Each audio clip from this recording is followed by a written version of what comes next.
Hey everyone, it's Value Future here. Today we're going to make some quick bolognese sauce. Now, quick is a little bit of a interpretable term, but it is probably a lot faster than most versions of this sauce. It will take about, with all the prep work, 2 to 2.5 hours, which is a lot faster than the more traditional versions of this dish. So it's a little bit of a different take, but it really does taste pretty damn good. So the things we need for this, we need some beef tomatoes, about 800 grams, 1 red or white onion, but our onions are tiny, so we're doing 2. We need 2 cloves of garlic, some bay leaves, guanciale, carrot. Now the recipe says 1 carrot, but they don't sell separate carrots, so I have some of these tiny carrots, so we'll just use a few. You need a dry white wine, we're using a Pinot Grigio here, olive oil, and a very important ingredient here is the balsamic vinegar. Now, my tip here would be to not cheap out on balsamic vinegar. I always did that. Turns out that cheap balsamic vinegar just isn't any good, which was the reason I didn't like it. If you spend just a little bit more, this is like a mid-range version. It's a lot tastier and it makes your dishes a lot better. So yeah, don't skimp on it. Get some mid-grade balsamic vinegar and that will work out great. Last but not least, of course, pepper, salt, but we also need some ground beef. 300 grams will do it for this. And this is, well, it says 4 person, but in my experience, we usually have it for 2 persons. So let's get started on this dish, and our first step is to peel some tomatoes. So the process of peeling the tomatoes, it's not all that hard, but it does take a bit of time. So you want to remove the stem of the tomato. Now after you remove the stem, you want to make a little cross in the bottom of your tomato. And then you want to submerge the tomato for about 1 minute to 1.5 minutes in boiling water and make sure it's completely submerged. 1 minuut en 30 seconden. De tijd gaat nu in.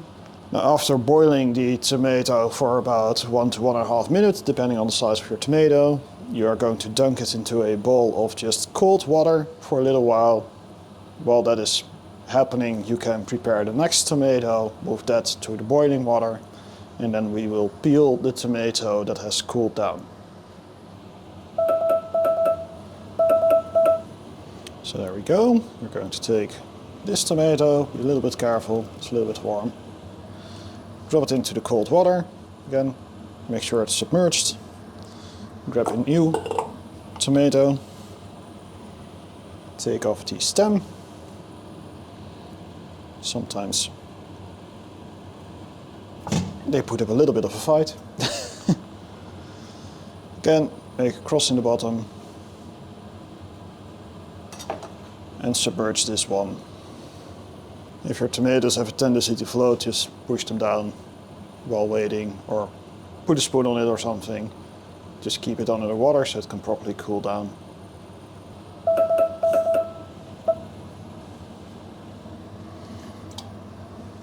So our cooled down tomato is moving to the chopping board.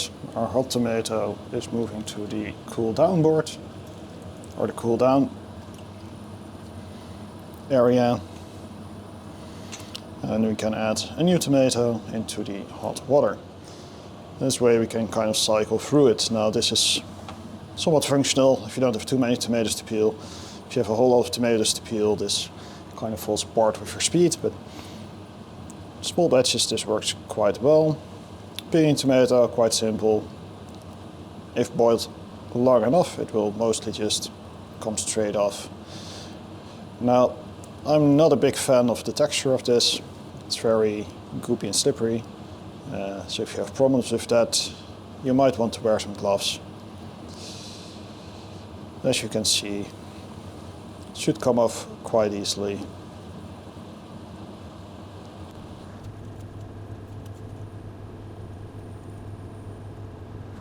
After a little bit of peeling, it will look a little bit like this.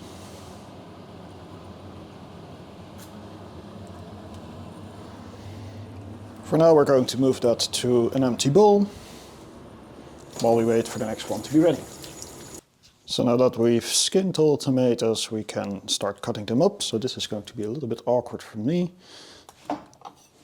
Oop. So you want to start out just cutting them in 4.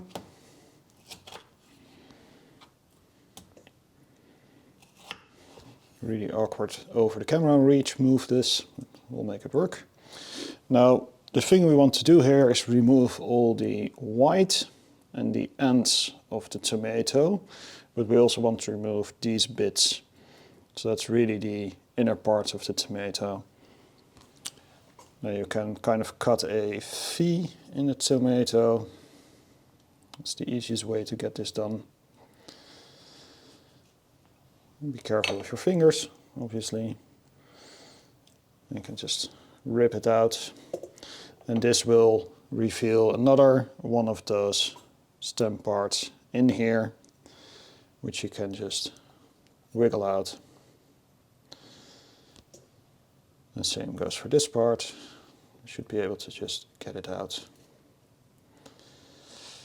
And you want to repeat this process for all your tomatoes. So this is a little bit of work.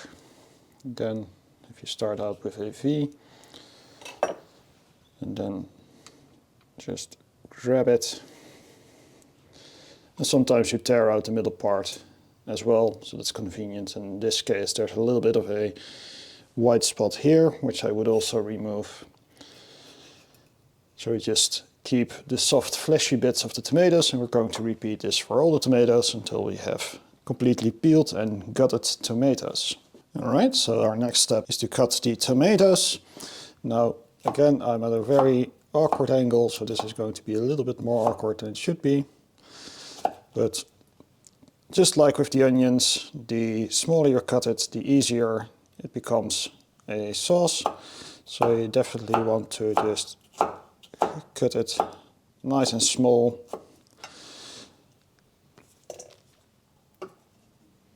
And we're just going to throw it all in a bowl for now. So really just get in there.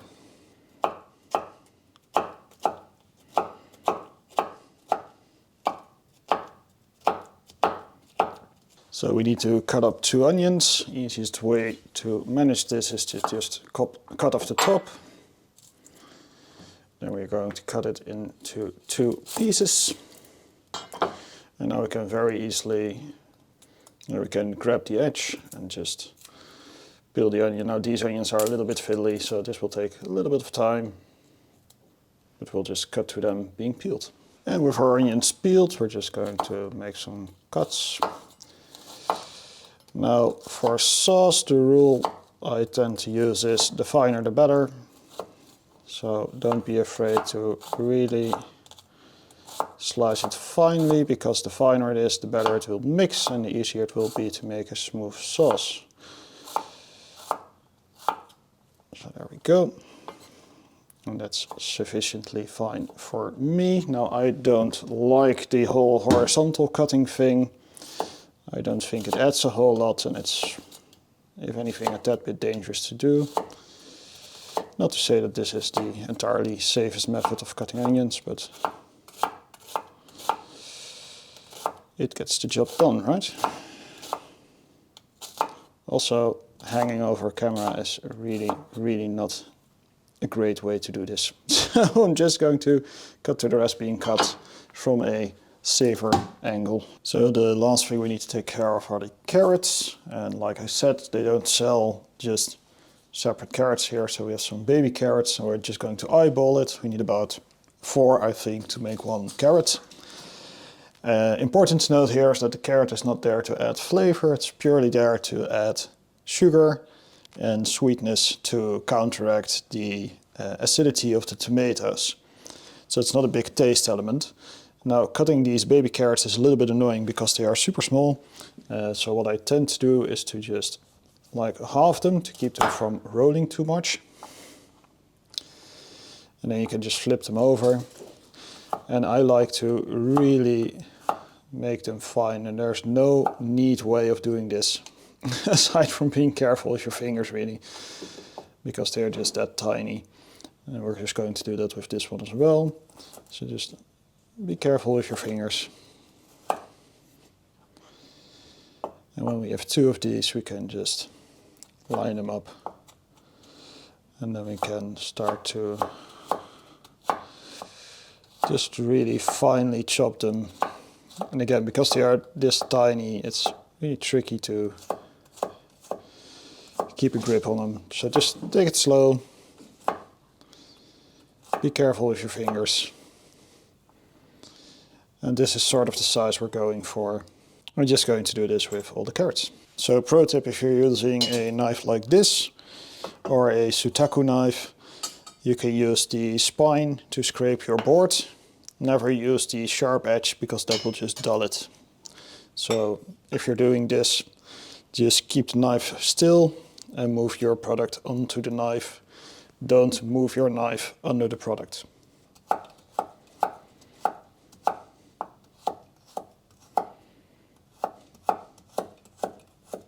So with all of that out of the way, we can finally start actually making the sauce. So I'm going to do this in a single pan. It's a saucepan. Maybe interesting to mention is this is a bit of a thicker saucepan, which means it is pretty good at transferring the heat around. If you don't have thicker pans, you might want to use a sauteuse, just have a little bit more surface area to spread out the heat. We're just going to warm it up.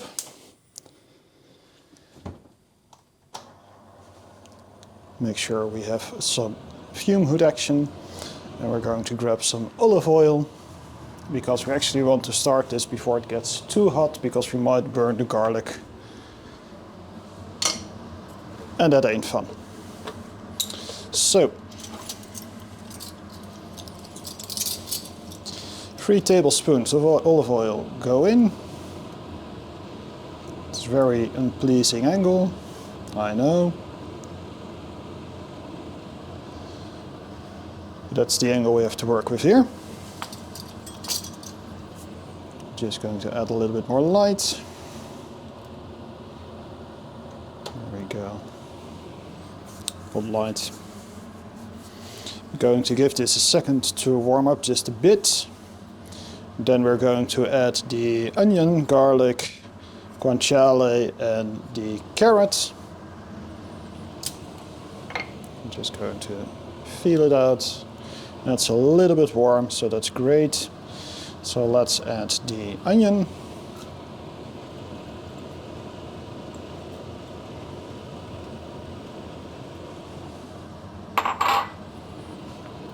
The carrot.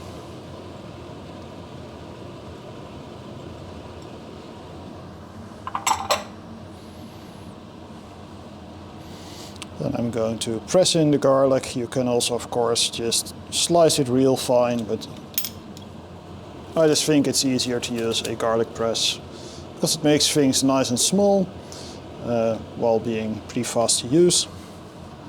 And the finer the ingredients, the easier they mix in a sauce. So why not go for the finest possible solution? Especially if it's this accessible. There we go. Now it's fine if all the rest pieces go in as well. Of course, I mean, more garlic, more good. Just give that a first little stir. Let's make sure my autofocus is actually not interfering with this entire process. There we go.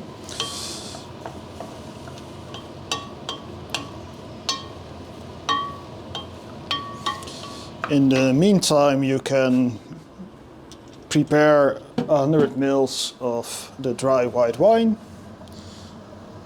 and make sure you have your balsamic vinegar at hand.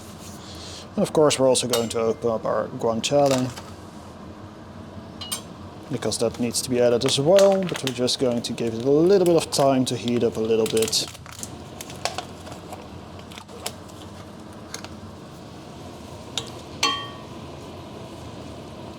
And starting to sizzle a little bit, that's a sign that it is hot enough to add the guanciale.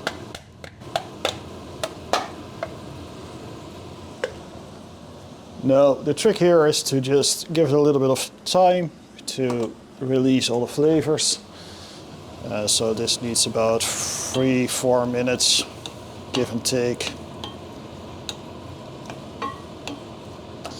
You can also do the guanciale first and then put in all the other stuff, but considering the rather long cooking time of the sauce, I don't think it's that critical.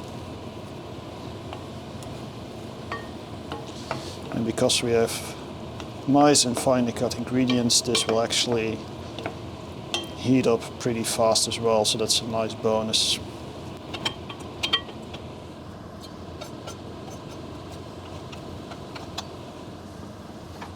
Just going to let that sit for a little bit.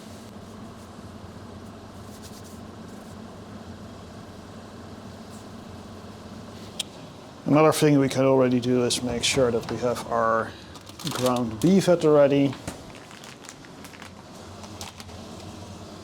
If you have a particularly cold fridge, get it out a bit earlier,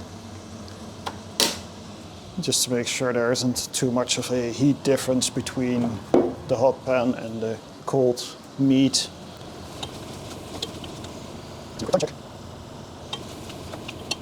And we're going to crank up the heat a little bit.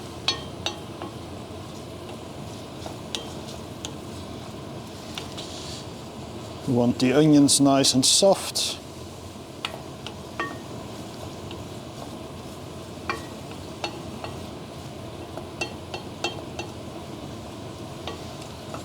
And we want to be able to smell the kind of smoky flavors of the guanciale as well. The trick with the original Bolognese sauce is to cook it for a really long time to allow all the flavors to mix in. In this faster version, you simply don't have that time, so we're using some ingredients that kind of speed up that process.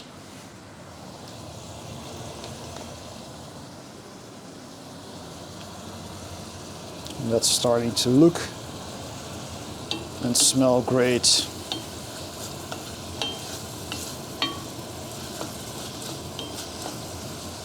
I hope you can see that the onions are starting to become quite soft. That's important.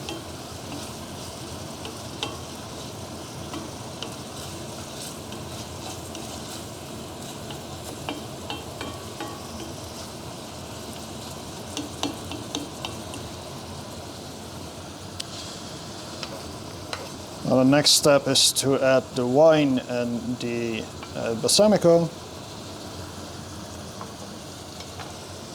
And we're going to let that simmer until it's almost not a fluid anymore. So that's going to take a little while.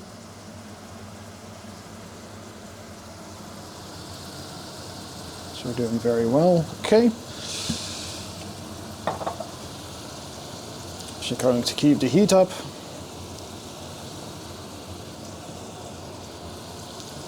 Get our wine. So you heat down a little bit, and now we're going to add 2 tablespoons of the balsamic vinegar. So that's 1.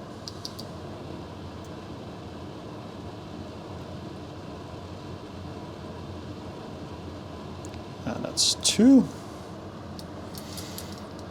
As you can see, we have quite a bit of fluid now, so we need to really mix this up. And then we just need to let it cook until it's mostly dried out again, which will take a while. So we're just going to check in when we're at that point, just to not bore you with 30 minutes or so of boiling fluids. So see you on the other side.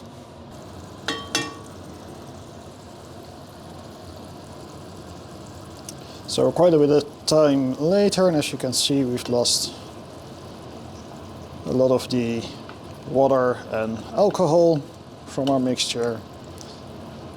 Getting really close to the next step. Now for the ground beef, I always cut it up in strips, just so the strands become a little bit shorter, makes it a little bit easier to handle.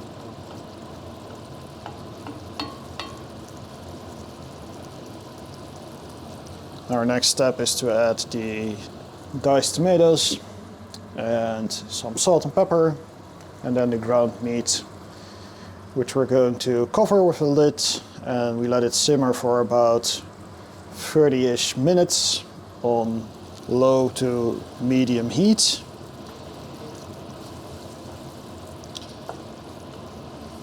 This is looking very good.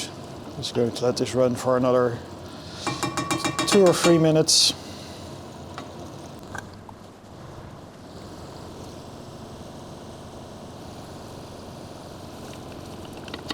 I'm happy with that, so let's add our tomatoes.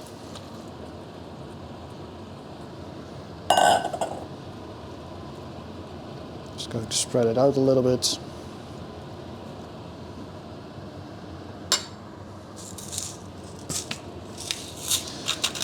Add a bit of salt. And some black pepper. Now you can always add more, so don't overdo it in this stage. I'm just going to mix this up.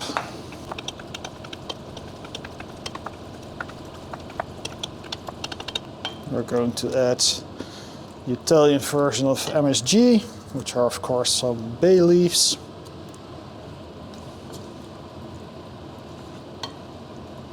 Get those in there. And the ground beef.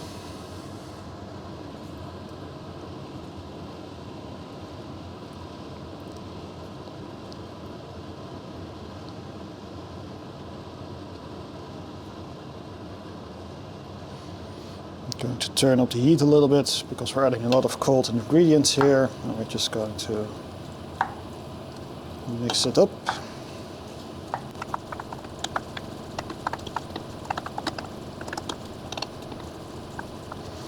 And once it is sufficiently mixed, I'm just going to keep an eye on it for a minute or two until it gets properly hot. Then we're going to turn down the heat to low to medium heat, and we're just going to put a lid on it and let it sit for 30 minutes, and then we'll move on. And there we go, we are getting our first bubbles. So that means we're nice and hot. So we're going to put on the lid and see you in half an hour.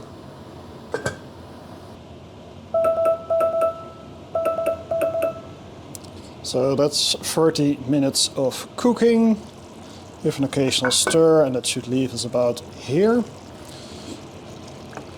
Now at this point your ground beef should be all cooked, and now it's just a matter of reducing it to a sauce, because as you can see it's quite watery, so we're going to have to cook it without a lid for 20 to 30 minutes, and we're just going to check in by that time if we have a saucy consistency or not, and if not we're just going to leave it running for a little bit longer. So let's do that now.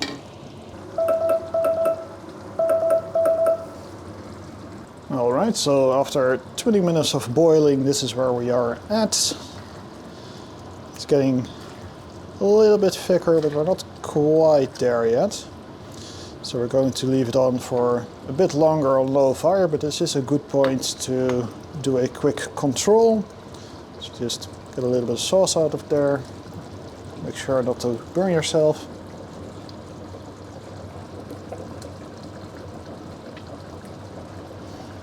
Pretty good. Could use a little bit more salt, so we can just add in a bit of salt.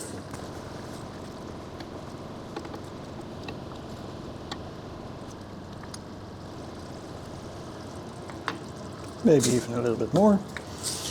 Just kind of sneak up to the right taste. I'm just going to leave it simmering for couple of more minutes to really make it a little bit of a thicker sauce because it's still pretty watery. So I'll see you in a few minutes.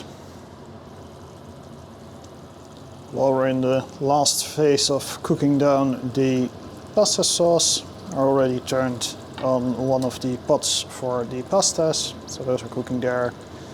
Just take your pasta of preference, cook it the way you like to cook it, and when we're completely done, we will plate it, and that will be it. And there we have it, a quick pasta bolognese. You can of course top it off with some cheese, for instance some Parmesan, to really finish it off. And there we go.